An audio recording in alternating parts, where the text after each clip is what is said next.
Hun no mun pha ke pawen zo TV zo melmu tungsan Fort Wayne Indiana USA September nikhat kumtur ni le somlagu kolgam ne piroa kolkum pi ten pelong conference 21st century pelo nilakhan abol na tu kolgama kumpi lang pang singnei mi te le kumpi te ki kala kiit kilem na om thui na dingin singnei mi ki pol na tum te le kolgam kumpi makai te party makai te ki kumna un khat ki nei to pen na sat ya su pelong ni la khan ke chi sa hi pathama pelong ni la khan i maban zobna hi kolgama khanto na ta opthei na dingin singnei mi te le kolkum pi te ki kala gal ki ro na te om non lo ri hi chi thu in athu pi pen hi chi ki mu hi to mi hi manin singnei mi te le kumpi te ki kala ki kilem na opthei na dingin Aung San Suu Kyi makai na kumpi in tami thu pen namakhat sabdingin ang bolu hi pelong ni la khan pelong sa chau chi pen po chau Aung San ne na bol hi England te khusunga kolgam pen kum zawal na om hi to pan sa England te khusunga suata na nga na dingin akibol ta chengin England ten kol te be dingin mol tung mi te lula ye pelo ring chi thu aop ta chengin bu chau Aung San in kolgama mol tung mi makai tum te kai khomin sian pi ne pelong khopia kithukim na lula ye laton ling chi thukim na lai anabol tami pen pelong sa chau ke chi hi tami pelong sa chau wa federal ki na ke chi state khat jerin LA ki dingin kolkum pi to om ton ding chi thu goi hun om hi tami thu goi hun te bulphu in tu ni cheng dong kayen te le sian te le ka chen te ta le kumpi lang pang thao to in tu ni dong cheng ma pang u ai ta jong in ai hang in wol zo na nga tuan lo hi to ai manin tu cheng bu so Aung San bol sa hi federal ki u na pelong sa chuk tami pen bu so Aung San ta no hi Aung San Suu Kyi maban ang zum tum to hi tami pen wol zo na akine zo le pen ham kolgama ding in hampan na om ding hi singnei mi ang tami hampan na hoi ta ang la theu le kolgamin suata na le khanto na ta te kenga the pan ding hi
Assistant Share Pama Office Sydney Ma Saka Ning Bioja Bibaya Tauta Micho A Lisa Swa Pancha Bari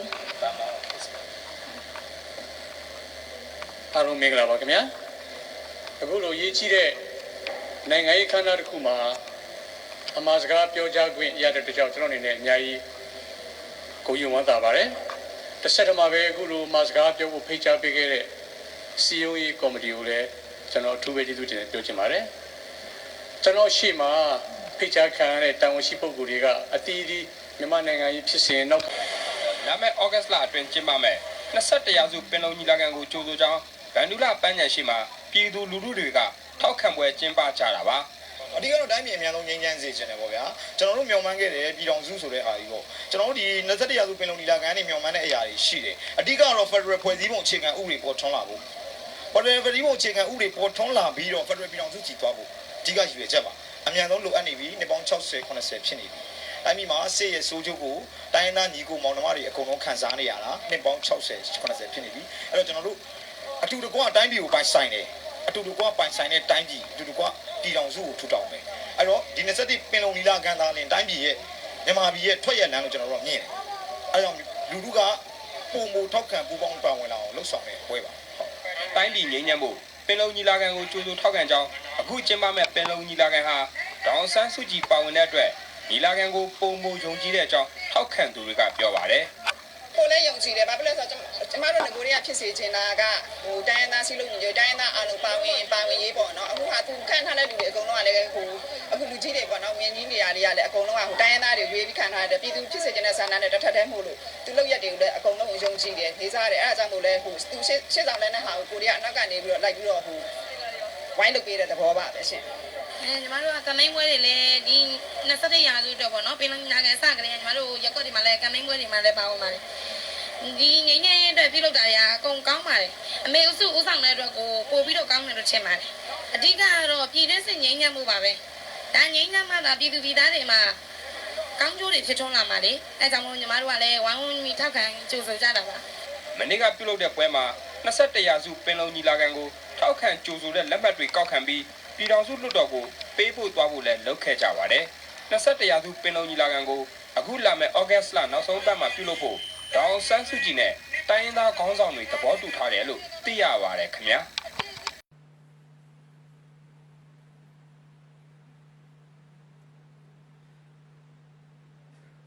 အားပေးကြည့်ရှုမှုအတွက်ကျေးဇူးအထူးတင်ပါတယ်ခင်ဗျာဆက်လက်ပြီးအခမ်းအနားအစီအစဉ်အရပြည်ထောင်စုငြိမ်းချမ်းရေးညီလာခံ21ရာစုပင်လုံကျင်းပရေးဗဟိုကော်မတီဥက္ကဋ္ဌနိုင်ငံတော်၏တိုင်ပင်ခံပုဂ္ဂိုလ်မှအဖွင့်မိန့်ခွန်းပြောကြားခြင်းဖြစ်ပါတယ်အဖွင့်မိန့်ခွန်းပြောကြားပေးပါရန်ပြည်ထောင်စုငြိမ်းချမ်းရေးညီလာခံ21ရာစုပင်လုံကျင်းပရေးဗဟိုကော်မတီဥက္ကဋ္ဌနိုင်ငံတော်၏တိုင်ပင်ခံပုဂ္ဂိုလ်ဒေါ်အောင်ဆန်းစုကြည်အားလေးစားစွာပန်ကြားအပ်ပါတယ်ခင်ဗျာ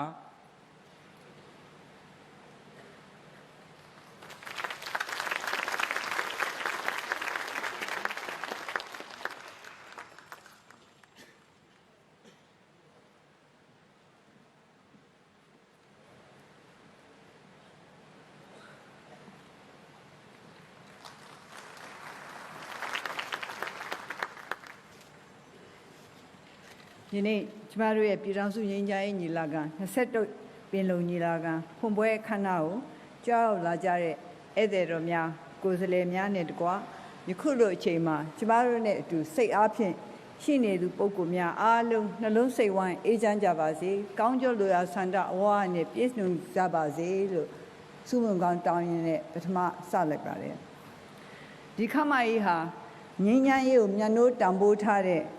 ဧည့်သည်တော်များကိုယ်စားလှယ်များနဲ့သာပြည့်နေရုံမကစိတ်ကောင်းစေနာနဲ့ကျမတို့ရဲ့ကဘာတဝမ်းကမိတ်ဆွေများနဲ့ကျမတို့ရဲ့ပြည်သူပြည်သားများရဲ့မျှော်လင့်ချက်အိမ်မက်တွေနဲ့လည်းရှားနေတာဖြစ်ပါတယ်ဒီမျှော်လင့်ချက်တွေကိုဖြည့်ဆည်းပေးဖို့ဒီအိမ်မက်တွေအကောင့်ထည့်ပေးဖို့ဆိုတာလွန်စွာမှကြီးမားတဲ့တာဝန်ဖြစ်ပါတယ်ကြီးမားတယ်ဆိုလို့ကြီးလေးတယ်လို့ပြောလိုတာမဟုတ်ပါဘူးပြည်တွင်းငြိမ်းချမ်းရေးဆိုတဲ့အနှိုင်းမဲ့ပျော်ရွှင်ချမ်းမှုကြီးကိုမခံစားသွားရရှာတဲ့ဒီလောကကြီးကထွက်ခွာသွားပြီဖြစ်တဲ့နိုင်ငံကြီးပုဂ္ဂိုလ်များပေါ်သစ္စာစောင့်တည်ခြင်းလက်ရှိပြစ္ဆုတ်ပံမှာငြိမ်းချမ်းရေးမှုမရှိတာကြောင့်မို့ဒုက္ခမျိုးမျိုးကိုခါးစည်းခံနေရတဲ့ပြည်သူတွေအပေါ်မှာထားတဲ့ဂရုဏာကိုအတည်ပြုခြင်း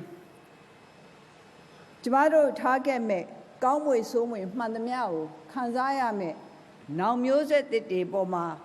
မေတ္တာတက်သေးထူခြင်း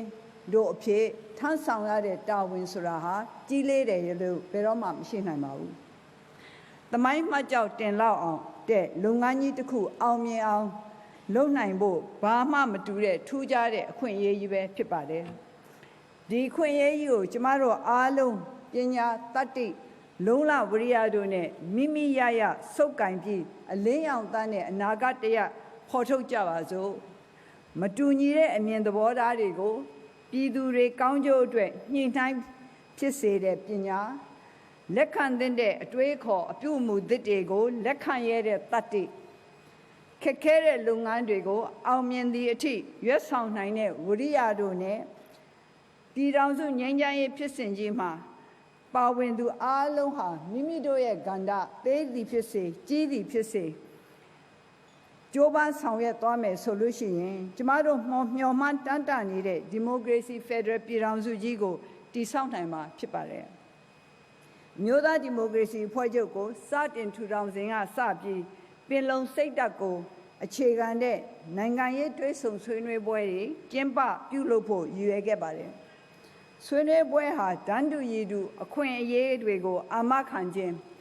ပြည်ထောင်စုသားတိုင်းသားအချင်းချင်းအပြန်အလှန်လေးစားခြင်းအပြန်အလှန်ယုံကြည်မှုရယူခြင်းတို့နဲ့ညှိနှိုင်းဆွေးနွေးအပြေရှားခြင်းတို့မှာအခြေခံမှာဖြစ်ပါတယ်။2015ခုနှစ်ရွေးကောက်ပွဲအပြီးပေါ်ပေါက်လာတဲ့အမျိုးသားရင်ကြားစေ့ရေးမူကိုအခြေခံတဲ့အစိုးရကလည်းဒီရည်မှန်းချက်တွေကိုအကောင့်ထဲပေါ်ဖို့စိတ်အားထက်သန်ပါတယ်။တနိုင်ငံလုံးပြစ်ခတ်တိုက်ခိုက်မှုရပ်စဲရေးဆိုင်ရာသဘောတူညီစာချုပ် Nationwide Ceasefire Agreement NCA ဆိုတာငြိမ်းချမ်းရေးအတွက်သာမကကျမတို့အားလုံးရှေးကြစွာမျှော်မှန်းခဲ့တဲ့ဒီမိုကရေစီဖက်ဒရယ်ပြည်ထောင်စုတည်ဆောက်ရေးအတွက်ပထမဆုံးခြေလှမ်းဖြစ်ပါတယ်။ NCA နဲ့ပတ်သက်လို့လက်မှတ်ထိုးခဲ့တဲ့အဖွဲ့တွေရှိသလိုအကြောင်းကြောင့်မထိုးရသေးတဲ့အဖွဲ့တွေလည်းရှိနေပါတယ်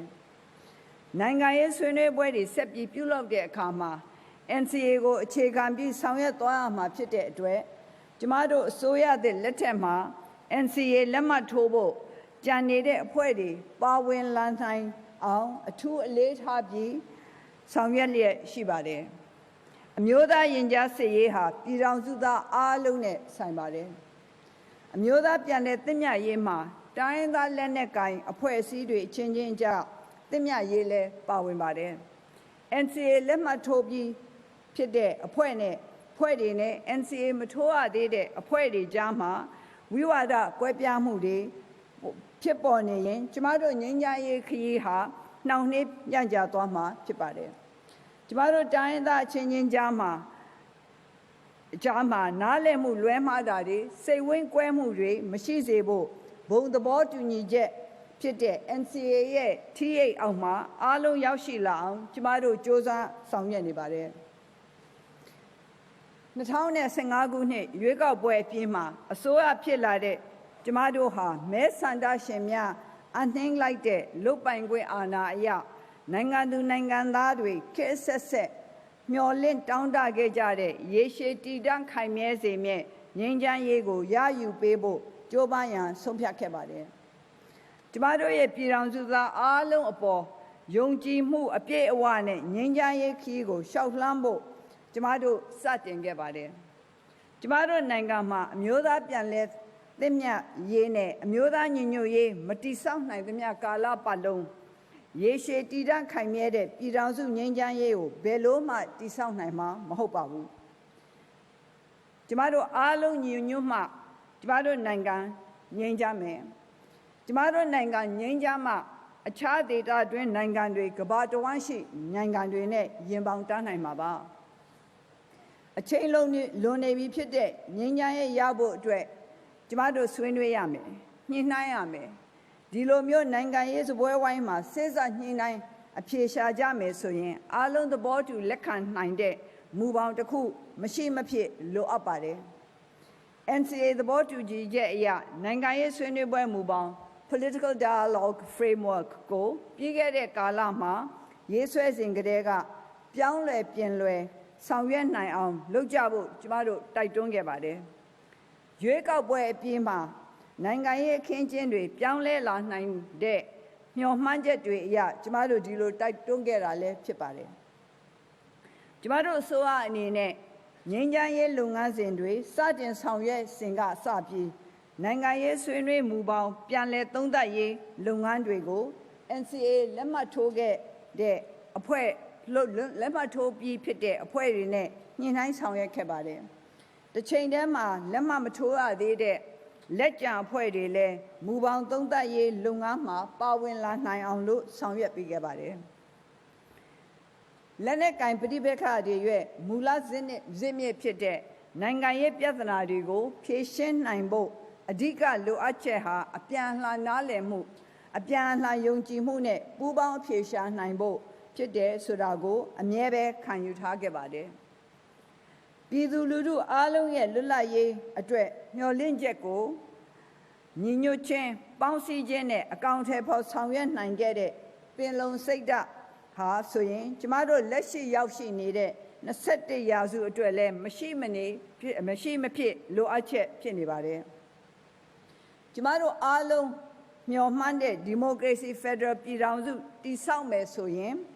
ကျမတို့တိုင်းရင်းသားတွေအားလုံးပွင့်ပွင့်လင်းလင်းရင်းရင်းနှီးနှီးဒန်းတူရည်တူစုပေါင်းဆွေးနွေးညှိနှိုင်းအဖြေရှာနိုင်စေမဲ့21ရာစုနှစ်ပင်လုံညီလာခံနဲ့တူညီတဲ့20ရာစုနှစ်ပင်လုံညီလာခံနဲ့တူညီတဲ့21ရာစုနှစ်ညီလာခံတစ်ခုကျင်းပနိုင်ဖို့အထူးပဲလိုအပ်ခဲ့ပါတယ်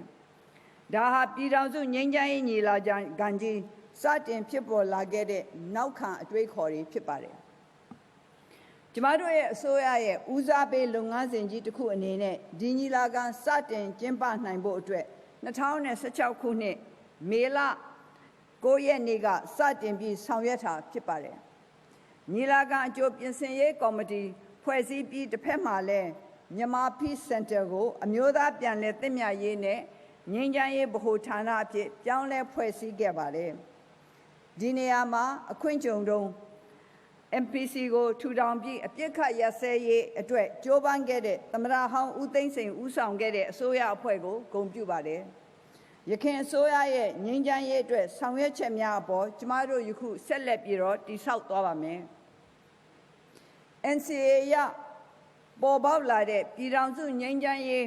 ဆွေးနွေးမှုပူးတွဲကော်မတီ UPDJC ကိုပြင်ဆင်ဖွဲ့စည်းရမှာကျမကိုယ်တိုင်ဥက္ကဋ္ဌအဖြစ်တာဝန်ယူဆောင်ရွက်ပြီး UPDJC အစည်းအဝေးကို2ကြိမ်ကျင်းပခဲ့ပါတယ်။တနိုင်ငံလုံးပြစ်ခတ်တိုက်ခိုက်မှုရစဲရေးသဘောတူညီချက်အကောင့်ထဲပေါ်ရေးညှိနှိုင်းအစည်းအဝေးပွဲ JICM ကိုလည်း2ကြိမ်ခေါ်ယူပြီးကျင်းပနိုင်ခဲ့ပါတယ်။ NCA လက်မှတ်ရေးထိုးပြီးပြည်သားအဖွဲ့တွေရဲ့ငြိမ်းချမ်းရေးလုပ်ငန်းစဉ်ဦးဆောင်အဖွဲ့တိုင်းရင်းသားခေါင်းဆောင်တွေနဲ့လည်း2ကြိမ်တွေ့ဆုံခဲ့ပါတယ်။လက်မှတ်မထိုးရသေးတဲ့အဖွဲ့များနဲ့ပတ်သက်၍ဆိုရင် UNFC ခေါင်းဆောင်တွေနဲ့ရန်ကုန်မှာတွေ့ဆုံခဲ့ပြီးဝအထူးဒေသ2နဲ့အထူးဒေသ4မိုင်းလန်းခေါင်းဆောင်တွေနဲ့နေပြည်တော်မှာတွေ့ဆုံခဲ့ပါတယ်။ညီလာခံကျင်းပတဲ့အခါမှာကျမတို့အစိုးရတက်တက်ချင်းမဟုတ်ဘဲအစိုးရလွှတ်တော်နဲ့တပ်မတော်အစုအဖွဲ့တိုင်းရင်းသားလက်နက်ကိုင်အဖွဲ့အစည်းများအစုအဖွဲ့နဲ့နိုင်ငံရေးပါတီများအစုအဖွဲ့စတဲ့3ဖွဲ့ဆိုင်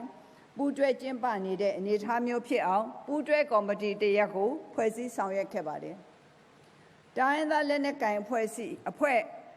ဖွဲ့မှာလည်း NCA ကိုလက်မှတ်ထိုးပြီးသားရောမထိုးရသေးတဲ့အဖွဲ့တွေရောပါဝင်လာအောင်အားလုံးညှိနှိုင်းပြီးဆောင်ရွက်ခဲ့ပါတယ်။လုပ်ရမယ့်အလုပ်တွေများပြားလှတာကြောင့်ညီလာခံကျင်းပမဲ့အချိန်ကိုရွှေ့ဆိုင်းပေးဖို့အချို့ပြောကြလာတာတွေတောင်မှရှိခဲ့ပါတယ်။ဒါပေမဲ့ကျမတို့အားလုံးစီစီလုံးလုံးညီညီညွတ်ညွတ်နဲ့အားကြိုးမှန်တဲ့ဆောင်ရွက်ခဲ့နိုင်ကြလို့နှစ်ပေါင်းများစွာကတည်းကကျင်းပသင့်ခဲ့တဲ့ညီလာခံကြီးကိုအောင်မြင်မြင်နဲ့ယနေ့ကျင်းပနိုင်ပါပြီ။ဒီတွေ့အကြုံကြောင့်ပါဝင်ပတ်သက်သူတွေအကြားယုံကြည်မှုတွေကိုပုံမပြီးခိုင်မာလာစေခဲ့ပြီဖြစ်ပါတယ်။မတူကွဲပြားတဲ့သဘောထားအမြင်တွေရှိခဲ့ကြပေမဲ့လည်းကျမတို့အားလုံး21ရာစုပင်လုံညီလာခံအောင်မြင်ရေးကိုဘုံရည်မှန်းချက် အဖြစ်ထားပြီးကြိုးပမ်းဆောင်ရွက်ခဲ့ကြလို့အခုလိုဒီနေရာမှာစူးစီးနိုင်ခဲ့ကြတာဖြစ်ပါတယ်ကျမတို့နိုင်ငံမှာပြည်တွင်းလက်နက်ကင်ပဋိပက္ခတွေဟာရာစုနှစ်တဝက်ကျော်နှစ်ပေါင်း80နီးပါးသက်တမ်းရှည်ကြာခဲ့ပြီဆိုတာအားလုံးသိပဲဖြစ်ပါတယ်ခေတ်ဆက်ဆက်မှာပြည်တွင်းစစ်ချုပ်ငြိမ်းဖို့နီလာမျိုးစုံနဲ့ကြိုးပမ်းဆောင်ရွက်ခဲ့ကြပါတယ်အကြောင်းမျိုးမျိုးကြောင့်ငြိမ်းချမ်းရေးပန်းတိုင်နဲ့အလှမ်းကွာဝေးခဲ့ရပါတယ်မအောင်မြင်ခဲ့တဲ့သမိုင်းဖြစ်စဉ်တွေကိုကျမတို့သင်ခန်းစာယူပြီးကျမတို့အချိန်ခါမှာကျမတို့အားလုံးစုပေါင်းပြီးသမိုင်းတွေကိုရေးသားကြရမှာပဲဖြစ်ပါတယ်အခုဆိုရင်တနိုင်ငံလုံးမှာရှိနေကြတဲ့ကျမတို့ရဲ့နိုင်ငံသူနိုင်ငံသားတွေအားလုံးဟာစိုးရိမ်မျှော်လင့်ချက်များနဲ့စောင့်ကြည့်နေကြပါပြီမငြိမ်းချမ်းသေးတဲ့နယ်မြေဒေသတွေမှာရှိနေတဲ့ကျမတို့ရဲ့တိုင်းရင်းသားတိုင်းရင်းသူတွေဟာလည်းကျမတို့ရဲ့ညီလာခံကြီးဘယ်လိုဖြစ်လာမလဲဆိုတာကိုအားကိုးတကြီးစောင့်မျှော်နေကြပြီဖြစ်ပါတယ်စစ်ဘေးရှောင်ဖို့ဟိုဒီပြေးလွှားနေကြရတဲ့ဒုက္ခတွေထဲမှာအရွယ်အမျိုးမျိုးပါနေပါတယ်သူတို့အားလုံးရဲ့မျှော်လင့်ချက်တွေမှေးမှိန်အားပြော့နေတာကြာခဲ့ပါပြီဒီတစ်ခါတော့ဘယ်လိုများဖြစ်လာမလဲဆိုတာကိုလည်းမဝင့်မရဲနဲ့မျှော်လင့်နေကြပါတယ်သူတို့ရဲ့ဒုက္ခတွေကိုကျမတို့တွေမေ့လို့မဖြစ်ပါဘူးဒီကနေ့မှာတော့ကျမတို့နိုင်ငံရေးပြဿနာတွေကိုနိုင်ငံရေးနည်းလမ်းနဲ့ညှိနှိုင်းအဖြေရှာဖို့21ရာစုနှစ်ပင်လုံညီလာခံကြီးကနေတဆင့်ငြိမ်းချမ်းရေးလမ်းကိုကျမတို့စတင်လျှောက်လှမ်းလိုက်ပြီဖြစ်ပါတယ်ဘယ်အထိရောက်မလဲငြိမ်းချမ်းရေးကိုရောက်အောင်လှမ်းနိုင်မှာလားဆိုတာမြန်မာသာမကကမ္ဘာကစောင့်ကြည့်နေကြပါတယ်ပြည်ထောင်စုကြီးတစ်ခုလုံးရဲ့ငြိမ်းချမ်းရေးမျှော်လင့်ချက်တွေစိတ်ကူးအိမ်မက်တွေကိုဖြည့်ဆည်းပေးနိုင်မလားဆိုတာကတော့ဒီကနေ့ညီလာခံခမ်းမကြီးမှာကြီးထဲမှာရောက်ရှိနေကြတဲ့ခေါင်းဆောင်တွေအားလုံးပေါ်မှာမူတည်နေပါတယ်လူပေါင်းတိုင်းဝိုင်းရဲ့အစုအဖွဲ့တွေအားလုံးပါဝင်ပတ်သက်မှုမရှိဘဲငြိမ်းချမ်းရေးကိုမရရှိနိုင်ပါဘူးလူထုခြေပြုအဖွဲ့အစည်းတွေဟာတိုင်းရင်းသားဒေသတွေအပါအဝင်မြန်မာနိုင်ငံအနှံ့အပြားမှာအရေးကြီးပြီးတက်ကြွတဲ့အခမ်းကဏ္ဍမှာနှစ်ပေါင်းများစွာပါဝင်ခဲ့ကြပါတယ်ကျမတို့တိုင်းပြည်တစ်လွှားငြိမ်းချမ်းရေးနဲ့ဖွံ့ဖြိုးတိုးတက်မှုတွေရရှိဖို့အားကျိုးမှန်တဲ့ဆောင်ရွက်ကြတဲ့သူတွေအားလုံးကိုဒီနေရာကနေချီးကျူးဂုဏ်ပြုလိုက်ပါတယ်အထူးသဖြင့်ကျမတို့လူငယ်တွေရဲ့စွမ်းပကားနဲ့တက်ကြွမှုတွေအတွက်ချီးမွမ်းအားရမိပါတယ်ပြီးခဲ့တဲ့ရက်တွေအတွင်းမှာလူငယ်တွေဟာတိုင်းပြည်အနှံ့မှာ21ရာစုပင်လုံညီလာခံကိုထောက်ခံကြိုဆိုပွဲတွေပြုလုပ်ခဲ့ကြပါတယ်ဒီအတွက်လည်းထူးကျေးဇူးတင်ပါတယ်ပြည်သူလူထုရဲ့ထောက်ခံမှုမရှိဘဲဘယ်ငြိမ်းချမ်းရေးဖြစ်စဉ်မှအောင်မြင်မှာမဟုတ်ပါဘူးငြိမ်းချမ်းရေးဆိုတာခေါင်းဆောင်တွေကတက်အထက်ကချပေးနိုင်တဲ့အရာမဟုတ်ပါဘူးငြိမ်းချမ်းရေးဆိုတာညီလာခံခမ်းမတွေမှာသာမွေးဖွားပေါ်ပေါက်လာတာမဟုတ်ပါဘူးငြိမ်းချမ်းရေးအတွက်ပြည်သူအားလုံးရဲ့တက်ကြွတဲ့ပါဝင်လှုပ်ရှားမှုထောက်ခံအားပေးမှုတွေလိုအပ်ပါတယ်ပိုမိုကောင်းမွန်တဲ့အနာဂတ်တစ်ခုပေါ်ပေါက်လာဖို့အတွက်ကျမတို့တိုင်းသူပြည်သားအားလုံးဟာမဆုတ်မနစ်တဲ့တတ္တိနဲ့တန်ဋိဌာန်ကိုအကြိမ်ကြိမ်ရခဲ့ပြီးဖြစ်ပါတယ်ရှေ့လာမဲ့ငြိမ်းချမ်းရေးအတွက်ဆွေးနွေးညှိနှိုင်းမှုတွေဟာဘယ်လောက်ခက်ခဲပါစေကိုယ့်ရဲ့ခေါင်းဆောင်တွေညာအမျှော်မြင်တတ္တိစာနာမှုတို့နဲ့ဆောင်ရွက်ကြမယ်ဆိုလို့ရှိရင်ပြည်သူလူထုတွေရဲ့လူကျင်တဲ့ငြိမ်းချမ်းရေးကိုရနိုင်မှာဖြစ်ပါတယ်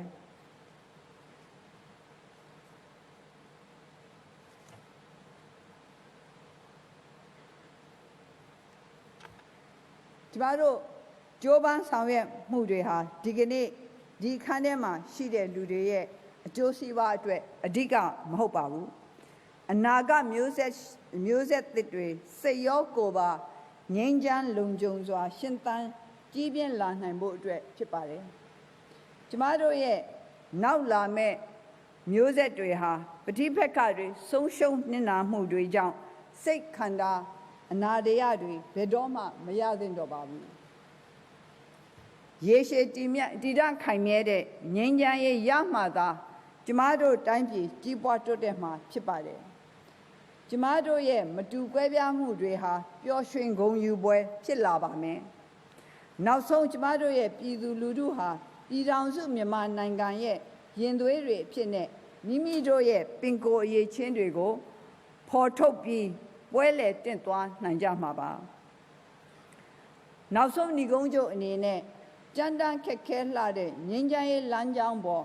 မတိမ်မဆောင်ရှောက်လှမ်းခဲ့နိုင်အောင်အားပေးကူညီခဲ့ကြတဲ့ကျမတို့ရဲ့ပြည်သူတွေနဲ့မိတ်ဆွေတွေကိုလှိုက်လှိုက်လဲလဲကျေးဇူးတင်ကြောင်းပြောပါရစေမှန်ကန်တဲ့အဖြေကိုအတူတကွရှာဖွေ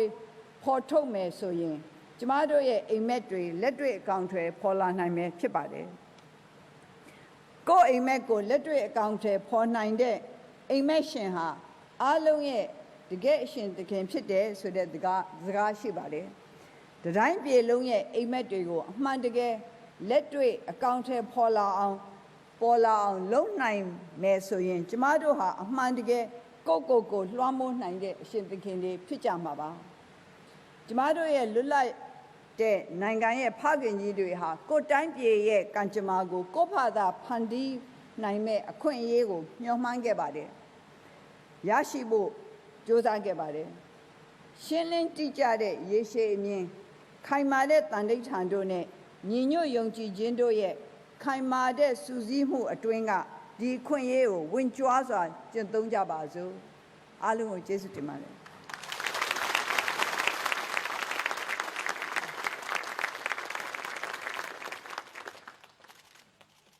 မျိုးသားတပ်ဦးရဲ့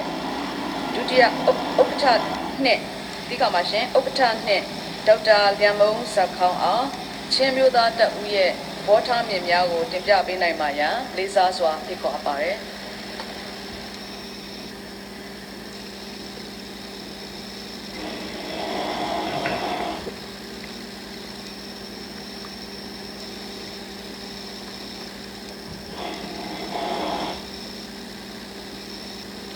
လေးစားအပ်ပါသောတဘာပတိကြီးများနဲ့တကွပြည်ထောင်စုငင်းချမ်းရင်ညီလာခံ17ရာစုပင်လုံကိုတက်ရောက်လာကြတဲ့ကိုယ်စားလှယ်အပေါင်းတို့ခင်ဗျာအခုလိုသမိုင်းဝင်ညီလာခံကြီးမှာချင်းအမျိုးသားတပ်ဦးရဲ့အမြင်သဘောထားနဲ့ policy ကိုတင်ပြခွင့်ရရှိတဲ့အတွက်အထူးဝမ်းမြောက်ဂုဏ်ယူမိပါကြောင်းပထမဦးစွာပြောကြားလိုပါတယ်ကျွန်တော်ကတော့ချင်းမျိုးသားတပ်ဦးရဲ့ဒုတိယဥက္ကဋ္ဌနှင့်ဒေါက်တာလျံမုံစခေါင်းဖြစ်ပါတယ်ကျွန်တော်တို့ချင်းလူမျိုးများဟာ1940ခုနှစ်ဖေဖော်ဝါရီလ12ရက်နေ့မှာလက်မှတ်ရေးထိုးချုပ်ဆိုခဲ့တဲ့ပင်လုံစာချုပ်ကိုလက်မှတ်ရေးထိုးခဲ့တဲ့လူမျိုးပြည်ထောင်စုကိုစတင်ထူထောင်တဲ့လူမျိုးပြည်ထောင်စုရဲ့မူလပိုင်ရှင်လူမျိုးတစ်မျိုးထဲကလူမျိုးတစ်မျိုးဖြစ်တယ်ဆိုတာကိုကျွန်တော်တို့ဂုဏ်ယူဝမ်းမြောက်စွာပဲဒီညီလာခံကြီးမှာထပ်လောင်းတင်ပြလိုပါတယ်ကျွန်တော်တို့ချင်းလူမျိုးများဟာနေချက်ပြီးတခြားတော့က1496ခုနှစ်မှာတိုက်ခိုက်သိမ်းပိုက်နေတဲ့အချိန်ထိမိဒီလူမျိုးရဲ့အောက်ချုပ်သိမ်းပိုက်မှုများတခါမျှမခံဘူးတဲ့လွတ်လပ်တဲ့လူမျိုးတစ်မျိုးဖြစ်တဲ့သမိုင်းကြောင်းတစ်စုံရပ်တည်နိုင်ခဲ့တဲ့လူမျိုးတစ်မျိုးဖြစ်ပါတယ်1496ခုနှစ်မှာဗြိတိရှနေချက်တော့ကကျွန်တော်တို့ချင်းပြည်ကိုတိုက်ခိုက်သိမ်းပိုက်ပြီးတဲ့နောက်ပိုင်းမှာလည်းပဲဘူလူနီခက်တစ်ချုပ်လုံးကျွန်တော်တို့ချင်းလူမျိုးများအတွက်တီးခြားပြတ်ထန်းတဲ့ဖွဲ့စည်းအုပ်ချုပ်ပုံအခြေခံဥပဒေ1896 Chin Hill Regulation အရတီးခြားအုပ်ချုပ်ခဲ့တဲ့လူမျိုးဖြစ်ပါတယ်ဘူလူနီခက်တစ်ချုပ်လုံးမှာကျွန်တော်တို့ဟာတီးခြားဖွဲ့စည်းပုံအခြေခံဥပဒေအောက်မှာရပ်တည်ခဲ့ပါတယ်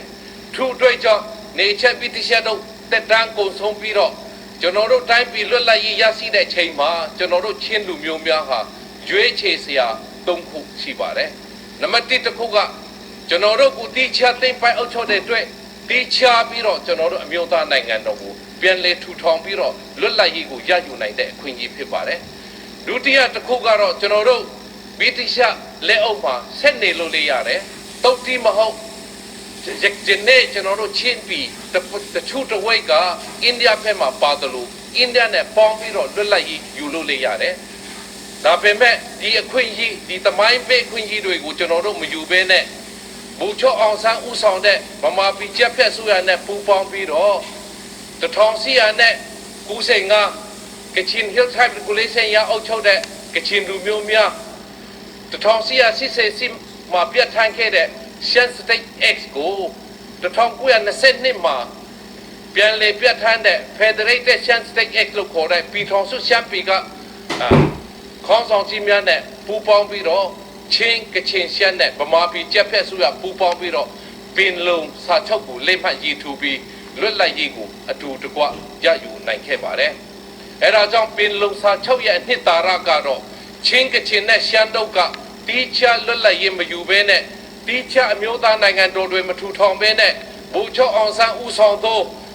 ဗမာပြည်ကြက်ဖက်စုရနဲ့ပူးပေါင်းပြီးတော့ကျွန်တော်တို့လွတ်လပ်ရေးကိုအတူတကွရယူရမယ်ဆိုတဲ့အချက်ပဲဖြစ်ပါတယ်။ထို့အတွက်ကြောင့်ပင်လုံစာချုပ်ရဲ့နံပါတ်9အပိုက်နံပါတ်9မှာဘလူဖော်ပြထားတယ်လဲဆိုတော့ကျွန်တော်ဖတ်ပြပါမယ်။တောင်တန်းဒေသများ၏နေတွင်းအုပ်ချုပ်ရေးတွင်ယခုခန့်စားလက်ရှိသောကိုပိုင်အုပ်ချုပ်ရေးဆုံးပါရမေဒီဒေသတွင်မဆိုလုံးဝပြုလုပ်မယ်မဟုတ်တောင်တန်းဒေသများအတွက်နေတွင်းအုပ်ချုပ်ရေးတွင်ကိုပိုင်ပြဋ္ဌာန်းခွင့်အခွင့်အရေးများရှိကြောင်းမူအားဖြင့်လက်ခံတယ်ဆိုပြီးတော့ပင်လုံစာချုပ်ရဲ့အပိုက်9မှာအတိအလင်းကျွန်တော်တို့ရဲ့ကိုပိုင်ပြဋ္ဌာန်းခွင့်ကိုအာမခံချက်ပေးခဲ့ပါတယ်ဒီအာမခံချက်ကိုဘယ်လိုအကောင့်ထဲပေါ်မလဲဆိုတဲ့ဟာပင်လုံစာချုပ်မှာကျွန်တော်တို့ပူးပေါင်းဖို့သဘောတူပြီးပြီဒီပူးပေါင်းတဲ့ပြည်ထောင်စုကျူထူထောင်ဖို့အတွက်မိကဲတုတ်သောစနစ်မျိုးနဲ့ကျွန်တော်တို့ပူးပေါင်းမလဲဆိုတာကိုဆက်လက်စုံစမ်းဖို့အတွက်ဒေါန်တန်ဒေတာစုံစမ်းရေးကော်မတီလို့လည်းခေါ်တယ်Nature Data Society Committee လို့လည်းခေါ်တဲ့ Frontier Area Committee of Inquiry ကိုကျွန်တော်တို့ဖွဲ့စည်းခဲ့ပါတယ်။အဲဒီတောင်တန်းဒေသစုံစမ်းရေးကော်မတီမှာပင်လုံစာချုပ်ကိုလက်မှတ်ရေးထိုးခဲ့တဲ့ချင်းကချင်နဲ့ရှမ်းတို့ကပူးပေါင်းပြီးတော့ Supreme Council of United Hill People ဆိုတဲ့အဖွဲ့ကြီးအနေနဲ့ကျွန်တော်တို့ရဲ့လူမျိုးသူမျိုးအမြင်ကိုအတူတကွတင်ခဲ့ပါတယ်အဲ့ဒီအချက်ကိုတစ်ချက်ထဲမှာအရေးကြီးဆုံးအချက်ကတော့အပိုက်တစ်ကကြီးနဲ့ခါခွေးမှာပါတဲ့အချက်တွေကိုကျွန်တော်ကိုးကားပြီးတော့ပေါ်ပြလိုပါတယ်အဲ့ဒီအပိုက်တစ်ကကြီးထဲမှာကျွန်တော်တို့တောင်တန်းဒေသလို့ခေါ်တဲ့ချင်းကချင်နဲ့ရှမ်းတို့ကဗမာလူမျိုးများခန်းစားနိုင်တဲ့အခွင့်အရေးအလုံးကိုတန်းတူရည်တူခန်းစားရမယ်လို့ပေါ်ပြထားပါတယ်ဆိုလိုတာအမျိုးသားတန်းတူရည်ရှိရမယ်ပြည်ထောင်စုထဲမှာရှိတဲ့ပြည်ထောင်စုအဖွဲ့ဝင်ပြည်နယ်အားလုံးလူမျိုးအားလုံးဟာတန်းတူရည်တူရှိရမယ်ဆိုတဲ့အချက်ပဲဖြစ်ပါတယ်နံပါတ်2ကတော့ကျွန်တော်တို့တောင်တန်းဒေသတွေမှာပင်လုံစာချုပ်မှာဖော်ပြခဲ့တဲ့အတိုင်းပင်လုံစာချုပ်ထဲမှာဖော်ပြခဲ့တဲ့အတိုင်းကျွန်တော်တို့ရဲ့နေမည်အတွင်းမှာကျင့်သုံးရမယ်ကိုပိုင်ပြထိုင်ခွင့်ကျွန်တော်တို့ဖော်ပြခဲ့ပါတယ်ဒါကိုကျွန်တော်တို့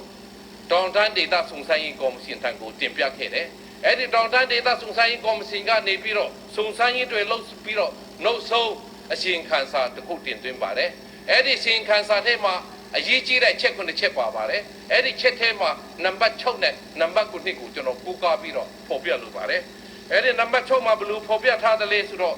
ယခုလက်ရှိအခြေအနေတွင်အတင်းတော်ဆုံးဟုယူဆရသည်မှာယာယီဖွဲ့စည်းပုံအခြေခံဥပဒေတရားကူတာပြဋ္ဌာန်း၍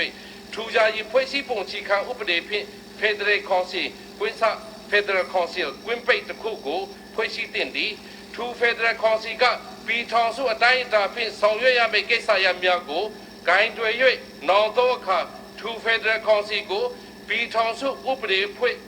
သို့မဟုတ်အထက်လွှတ်တော်ကွင်းစစီးနှိပ်ကွင်းပိတ်အဖြစ်အသွင်ပြောင်းတင်သည်နံပါတ်9ကိုယ်စားလှယ်အားလုံး၏ထွေးဆူချက်များတွင်ဝိဝါဒကွဲပြားမှုမရှိဘဲဘုံသဘောတူညီချက်ရရှိနိုင်သောအချက်ပါဖက်ဒရယ်ပြည်ထောင်စုမြန်မာနိုင်ငံဘာမာဖက်ဒရေးရှင်းတွင်ပြည်ထောင်စုအစိုးရကပြည်ထောင်စုအင်ကာရများဖက်ဒရယ်အော်ဂန်ဖြစ်သောဥပကိစ္စရပ်များကိုသာဂိုင်းတွေကျင့်သုံးခွင့်ပေးတင်သည်ရင်းတို့မှာကကြီးနိုင်ငံချက်ရေးရာခခွေးကာကွယ်ရေးကငယ်စာတိုင်းနဲ့ကျေနံကဟကြီးဆက်သွေးရေးငါငွေကြေးနဲ့ငွေတင်းကစလုံးအကောက်ခွင်စလေဝိထုကုန်ထုစတဲ့တော့ပဲဖြစ်ပါတယ်အဲ့ဒီလိုကျွန်တော်တို့ တောင်တန်းဒေသစုံစမ်းရေးကော်မရှင်မှာကျွန်တော်တို့တစ်ဖက်ကကျူးပန်းပြီးတော့အဲ့ဒီတောင်တန်းဒေသစုံစမ်းရေးကော်မရှင်ရဲ့တင်ပြနေတဲ့ချိန်မှာလည်းပဲဘူချောအောင်ဆန်းကနေပြီးတော့ကျွန်တော်တို့တိုင်းပြည်ကိုပင်လုံစာချုပ်ပေါ်မှာခြေခံပြီးတော့ဘလူပြန်လေထူထောင်ရမလဲဆိုတဲ့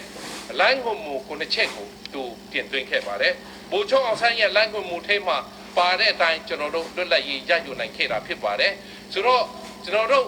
ပင်လုံစာချုပ်ပင်လုံကတိကိုပင်လုံနှစ်သာရလို့ကျွန်တော်တို့ပြောတဲ့အခါမှာအချက်၃ချက်ကိုကျွန်တော်တို့ရည်ရွယ်ပြီးတော့ပြောနေခြင်းဖြစ်ပါတယ်ဒါတွေကတော့ပင်လုံစာချုပ်တောင်တန်းဒေသစုံစမ်းရေးကော်မရှင်ရဲ့အစီရင်ခံစာနဲ့ဘူချောအောင်ဆန်းရဲ့လမ်းခွင့်မူချီခံပေါ်မှာချီခံပြီးတော့ပြဋ္ဌာန်းလိုက်တဲ့1940ခုနှစ်ဖွဲ့စည်းပုံချီခံဥပဒေတော့ပဲဖြစ်ပါတယ်ဒါကူကြကြီးပြဋ္ဌာန်းတဲ့အတွက်ကျွန်တော်တို့ကပင်ရှင်ဖို့အချိန်ချင်းကျူးဆန်းခဲ့ပါတယ်သို့တော့ပင်လုံစာချုပ်ကိုဒီနေ့တိုင်းအပြည့်အဝကောင်းထေမဖုံနိုင်သေးတဲ့အတွက်အနှစ်60ပြည်တွင်းရှင်းနဲ့ရင်ဆိုင်ရတယ်ဒါကြီးကိုချုပ်ငင်းဖို့အတွက်ကျွန်တော်တို့ချင်းမြို့သားတပ်ဦးကတနိုင်ငံလုံးပိခတ်တိုက်ခိုက်မှုရစရဲ့သဘောတူစာချုပ်ကိုပြီးခဲ့တဲ့နှစ်2015အောက်တိုဘာလ15ရက်နေ့မှာလက်မှတ်ရေးထိုးခဲ့ပါတယ်ဒါအတွက်ကြောင့်ကျွန်တော်တို့ချင်းမြို့သားတပ်ဦးနဲ့ချင်းလူမျိုးများကတနိုင်ငံလုံးပိခတ်တိုက်ခိုက်မှုရစရဲ့သဘောတူစာချုပ်မှာပါတဲ့အတိုင်းဒီမိုကရေစီနဲ့ဖက်ဒရယ်စနစ်ကိုခြေခံသောပြည်ထောင်စုကြီးကိုကျွန်တော်တို့ပြန်လည်ထူထောင်ဖို့ကျွန်တော်တို့ကြိုးပမ်းနေပါတယ်ကျွန်တော်တို့လူချင်းသောပြည်ထောင်စုစနစ်ဟာပင်လုံစာချုပ်ကိုလက်မှတ်ရေးထိုးခဲ့တဲ့ကျွန်တော်တို့ချင်းခေါင်းဆောင်ကြီးပူပြောင်းမှပြုထားတဲ့အတိုင်းပဲကန်ရမ်ချူကန်မတေတူကန်ဒူအစီနာအင်ကိုရမ်ပုံပီဇောင်းကန်ဖုံဘေးလိုက်လို့သူပြောထားပါတယ်သူတို့ကကျွန်တော်တို့ချင်းပြည်ကိုကျွန်တော်တို့ကိုပိုင်အောက်ချုပ်စီမံချင်ပါတယ်ထူနည်း၎င်းပဲပြည်ထောင်စုတစ်ခွက်လုံးကိုပြည်ထောင်စုတိုင်းရင်းသားလူမျိုးအားလုံးနဲ့ပူးပေါင်းပြီးတော့အတူတကွတန်းတူရည်တူစီမံအုပ်ချုပ်ခြင်းပါတယ်ဆိုတဲ့ကိုပိုင်အုပ်ချုပ်ခြင်းနဲ့စုပေါင်းအုပ်ချုပ်ခြင်းကိုပေါင်းစပ်ထားတဲ့ဖက်ဒရယ်စနစ်ကိုကျွန်တော်တို့လူချင်းတဲ့အကြောင်းတင်ပြရင်းနဲ့နေကုံချုပ်အပ်ပါတယ်ကျေးဇူးတင်ပါတယ်ပေါ်ထုတ်မှုချင်းမဲအောင်လိုင်းအားလေးစားစွာပန်ကြားအပ်ပါတယ်ခင်ဗျာ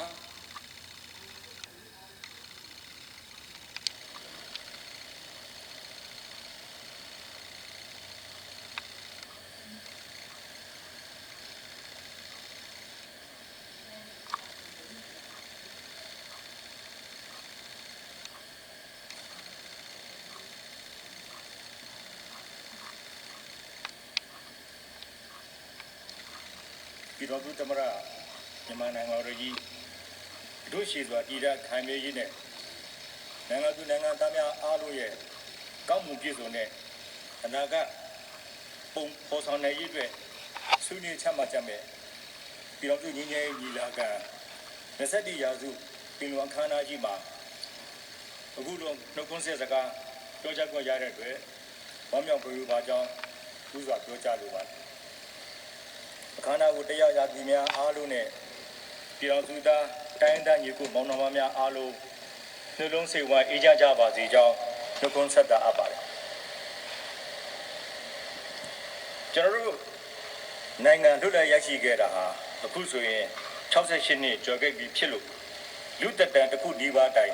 ရှိခဲ့ပြီဖြစ်ပါတယ်တို့တော်လည်းပဲအဲ့ဒီချိန်ကာလနဲ့ညီမျှတဲ့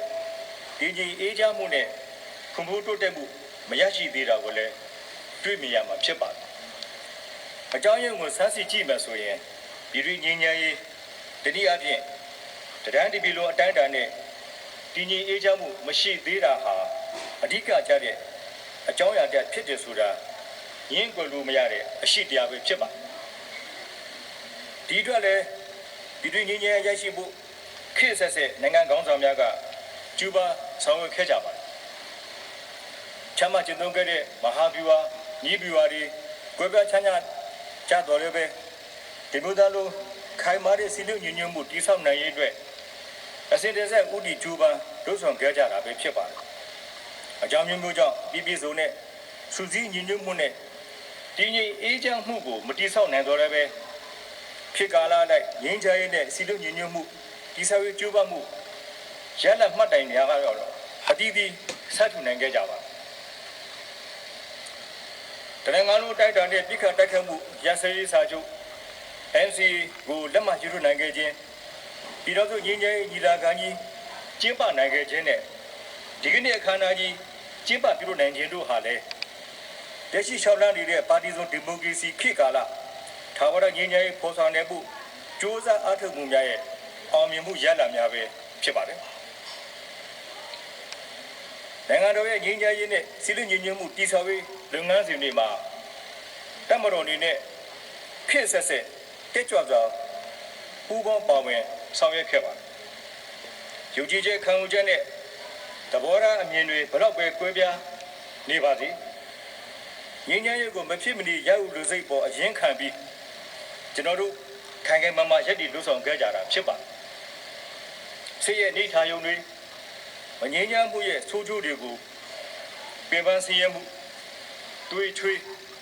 အသက်ခန္ဓာပိဆက်မှုတွေဘဝတွေနဲ့ရင်းပြီးတိုက်ရိုက်ခံစားရသူတွေကကျွန်တော်တို့တပ်မတော်သားများနဲ့တိုင်းရင်းသားတပ်ကညီနောင်သားချင်းတွေပဲဖြစ်ပါတယ်။ဒါတွေကိုကျွန်တော်တို့လက်ထက်မှာနေတိတန်အဆုံးသတ်ဖို့လိုအပ်နေပြီဖြစ်ပါတယ်။ဒီလိုကမ်းစီကြီးကိုကျွန်တော်တို့အားလုံးရဲ့စူးစီးညွှန်ညွှန်မှုစွမ်းအားနဲ့အောင်မြင်စွာအကောင့်ထဲပေါ်ဆောင်ရနိုင်မယ်လို့လည်းအလေးနဲ့ယုံကြည်ပါတယ်။ဒီအတွက်ကြောင့်တပ်မတော်အနေနဲ့ဉာဏ်ဉာဏ်ရေးကိုမဖြစ်မနေရယူလေစိတ်ပေါ်အရင်ခံပြီးခိုင်ခိုင်မာမာရပ်တည်ဆောင်ရွက်နေကြောင်းထပ်လောင်းပြောကြားလိုပါတယ်။လက်ရှိမြို့သားပြန်လည်တင်ပြရေးနဲ့ငြိမ်းချမ်းလုပ်ငန်းစဉ်များဆောင်ရွက်ရမှာလဲတပ်မတော်အနေနဲ့ဒုတာဝန်ရေးသုံးပါပေါ်မှာအခြေခံပြီးနိုင်ငံရဲ့ပကတိလိုအပ်ချက်ဖြစ်တဲ့တည်ငြိမ်အေးချမ်းရေးတိုင်းရင်းသားစီးပွားရေးညွှန်ရေးနဲ့ဖွံ့ဖြိုးတိုးတက်ရေးမူဝါဒ3ရပ်ပေါ်မှာရပ်တည်ပြီးအဖွဲ့အစည်းမျိုးစုံနဲ့လက်တွဲပူးပေါင်းပါဝင်လှုပ်ဆောင်နေတာဖြစ်ပါတယ်။တပ်မတော်အနေနဲ့ဒီလုပ်ငန်းရပ်များအောင်မြင်ဖို့အစွမ်းကုန်ဆောင်ရွက်သွားပါမယ်။ဖြစ်နေသည့်များအားလုံးကိုလည်းညှိနှိုင်းဆောင်ရွက်သွားပါမယ်။တပ်မတော်ရဲ့ငြိမ်းချမ်းရေးမူဝါဒ6ရပ်ဟာဆိုရင်လည်းကျွန်တော်တို့ဖြတ်သန်းခဲ့ရတဲ့အတိတ်သမိုင်းကြောင်းတစ်လျှောက်မှာတွေ့ကြုံသိမြင်ခံစားခဲ့ရတာတွေကိုလက်ရှိအခြေအနေတွေနဲ့ရှင်းပြီးသုံးသပ်ဖော်ထုတ်ထားတာဖြစ်လို့နှစ်ဖက်စလုံးကလိုက်နာလှုပ်ဆောင်တဲ့အခြေခံအချက်လက်များဖြစ်ပါဒီမူဝါဒတွေကိုနှိုးတစ်ဖက်ပူးပေါင်းလိုက်နာဆောင်ရွက်ခြင်းဖြင့်စစ်မှန်ခိုင်မြဲတဲ့ငြိမ်းချမ်းရေးရရှိစေဖို့အထောက်အကူပြုတဲ့အပြင်မြို့သားပြန်လည်တည်မြဲစေရေးနဲ့ငြိမ်းချမ်းလုပ်ငန်းစဉ်များကိုလည်းပုံမူခိုင်မာအားကောင်းစေမှာဖြစ်ပါတယ်ယခုကျင်းပပြုလုပ်တဲ့ညီလာခံကြီးဖြစ်မှလာဖို့အတွက်လူပုဂ္ဂိုလ်မျိုးစုံအဖွဲ့အစည်းပေါင်းစုံတို့ဟာအချိန်လူအားငွေကြေးများစွာသုံးစွဲပြီးပြည်သူညီနိုင်မှုဆွေးနွေးမှုတွေကိုပြည်တွင်းမှာရောပြည်ပမှာပါကျင်းပများစွာလှုပ်ဆောင်ခဲ့ကြတာဖြစ်ပါတယ်လူပုဂ္ဂိုလ်အဖွဲ့အစည်းတည်တည်ရဲ့ဝတ္ထုကွဲပြားခြားနားတဲ့ရည်တည်ချက်များသဘောထားအမြင်များနဲ့လူလားချက်ဆန္ဒများစွာတို့ကိုအကြိမ်ကြိမ်ခါခါတွေ့ဆုံညှိနှိုင်းအဖြေရှာပြီးမှလက်ရှိအခြေအနေကိုရောက်ရှိလာခဲ့တာဖြစ်ပါတယ်အဖွဲ့အစည်းတည်တည်မှာတတ်မှတ်ထားတဲ့ရည်မှန်းချက်ချမှတ်ထားတဲ့မူဝါဒရပ်တည်ချက်တွေရှိကြမှာပဲဖြစ်ပါတယ်ဒါတွေကိုလက်တွေ့အကောင့်ထဲပေါ်ဆောင်ရွက်ရမှာစာတမ်းနဲ့ဘဝတထတိမကြနိုင်တာလည်းရှိပါလိမ့်မယ်ဒီခါမှာဖြတ်သန်းခဲ့ရတဲ့တမိုင်းကြောင်းရင်းစဲဖြည့်ရှင်းခဲ့ရတဲ့အတွေ့အကြုံများနိုင်ငံရေးဇယက်လက္ခဏာများပြောင်းလဲနေတဲ့ပထဝီနိုင်ငံရေးအခြေအနေများဒေသတွင်းနဲ့နိုင်ငံတကာရေးရာဖြစ်ပေါ်ပြောင်းလဲမှုအခြေအနေပေါ်မူတည်ပြီးဖြစ်နိုင်တာဖြစ်သည့်ဖြစ်တတ်တာတွေကိုမှန်မှန်ကန်ကန်သုံးသပ်လုပ်ဆောင်သွားကြဖို့အကြံပြုတိုက်တွန်းလိုပါတယ်ကျွန်တော်တို့နိုင်ငံဟာပါတီလိုဒီမိုကရေစီနိုင်ငံတစ်ခုအဖြစ်ခိုင်မာစွာထူထောင်နိုင်ဖို့ဒီမိုကရေစီရည်ကြည်မှုနဲ့ကျင့်စဉ်တွေကို2010ပြည်နှစ်ရွေးကောက်ပွဲပြီးကြတဲ့ကအရှိန်ဟုန်နဲ့ဆောင်ရွက်နေတဲ့နိုင်ငံဖြစ်ပါတယ်။ပါတီလိုဒီမိုကရေစီလမ်းကြောင်းကိုရှောင်လွှမ်းနိုင်ဖို့အတွက်2011ခုနှစ်မှာကတည်းကပြည်သူကရွေးချယ်တဲ့အစိုးရထံကိုစစ်တပ်ကခွဲပြောင်းပေးရခဲ့ပါတယ်။အခုဆိုရင်ပထမ9နှစ်သက်တမ်းကိုလွန်မြောက်လို့ဒုတိယ9နှစ်သက်တမ်းကိုဆက်လက်ရှောင်လွှမ်းနေပြီဖြစ်ပါတယ်။ဒါကြောင့်လေလူအပ်ချက်များကိုနိုင်ငံရေးလမ်းကြောင်းအရတနည်းအားဖြင့်အစိုးရလွှတ်တော်လမ်းကြောင်းများကသာဒီမိုကရေစီနည်းလမ်းတကျတောင်းဆိုယူကြရမှာဖြစ်ပါတယ်။ဒါပြင်ဒီမိုကရေစီရဲ့အခြေခံမူများဖြစ်တဲ့လွတ်လပ်စွာပြောဆိုခွင့်ရေးသားခွင့်စန္ဒဖော်ထုတ်ခွင့်အသေးဖွယ်များဖွဲ့စည်းခွင့်စတော်တွေကိုကြဲကြဲပြန့်ပြန့်ဆောင်ရွက်နေနိုင်ပြီဖြစ်ပါတယ်။ ဒီလိုဒီမိုကရေစီလမ်းတကျလုတ်ကန်ဆောင်ရွက်နေနိုင်ပြီဖြစ်တဲ့အခြေအနေအဖြစ်အခါမျိုးမှာမျိုးလက်နက်ကိုင်လမ်းစဉ်ကိုဖက်တွယ်ပြီးလူမျိုးဆွဲဒေတာဆွဲကြီးမားစွာနဲ့ဒီမျိုးတွေရဲ့စာနာကိုယ်တာဦးစားပေးဖော်ဆောင်ဖန်တီးနေတာမျိုးတွေဟာဒီမိုကရေစီရဲ့စန့်ကျင်ဘက်ဖြစ်နေတယ်ဆိုတာကိုအလေးနဲ့သတိပြုမှာဖြစ်ပါတယ်ကျွန်တော်တို့ဟာဒီခုခါမှာပါတီဒီမိုကရေစီလမ်းကြောင်းပေါ်မှာရှောင်လောင်းနေပါတယ်ဒီလမ်းကြောင်းဟာပြည်သူများရဲ့စာရနဲ့ညီရွေးချယ်ရှောင်လောင်းနေခြင်းဖြစ်ပြီးဒီစနစ်ဟာဒီငြိမ်ငြိမ်နဲ့ခိုင်မာမာရှိနေဖို့လိုပါတယ်ဒီမိုကရေစီကျင့်သုံးတဲ့ကမ္ဘာနိုင်ငံအချို့ရဲ့ဖြစ်ပေါ်မှုများပေါ်မှာသင်ခန်းစာရယူပြီးကျွန်တော်တို့နိုင်ငံဟာတည်ငြိမ်အေးချမ်းစွာနဲ့တိုက်ပြီးတိုးတက်အောင်ဆောင်ရွက်နိုင်ဖို့လိုအပ်ပါတယ်ကျွန်တော်တို့အနေနဲ့တိုင်းရင်းသားများနဲ့တိုင်းရင်းသားလက်နက်ကိုင်အဖွဲ့များရဲ့စိုးအိမ်ပူပန်မှုများကိုလည်းနားရပါတယ်ကျွန်တော်တို့အားလုံးရဲ့ဆန္ဒဟာတိုင်းရင်းသားပြည်သူအားလုံးအတွက်ညီညွတ်မျှတတဲ့လူမှုစီးပွားဘဝလုံခြုံရေးနဲ့အာမခံချက်ရရှိရေးဟာအဓိကဖြစ်ပါတယ်။အေဂျင့်စွာနေထိုင်နိုင်ပြီးကောင်းမွန်စွာလုပ်ကိုင်ဆောင်ရွက်နိုင်ခြင်းဖြင့်မိမိဘဝတိုးတက်ရန်ဖြစ်ပါတယ်။ဒီနေ့ကြီးငယ်ဒေသကြီးငယ်လူမျိုးရေးနေရာချင်းနေချင်းများချင်းတရားစတာများချင်းနေချင်းလူမှုစီးပွားပွားခြားခြင်းပေါ်မှာအခြေခံမှုလုံးဝမပြုလုပ်ပဲတိုင်းရင်းသားအားလုံးညီညွတ်မျှတတဲ့အချိုးခံစားမှုရရှိစေဖို့ဆောင်ရွက်ပေးကြမှာဖြစ်ပါတယ်။ဝေပြားချမ်းသာမှုမရှိဖွံ့ဖြိုးတိုးတက်ဖို့အတွက်ကတော့အချိန်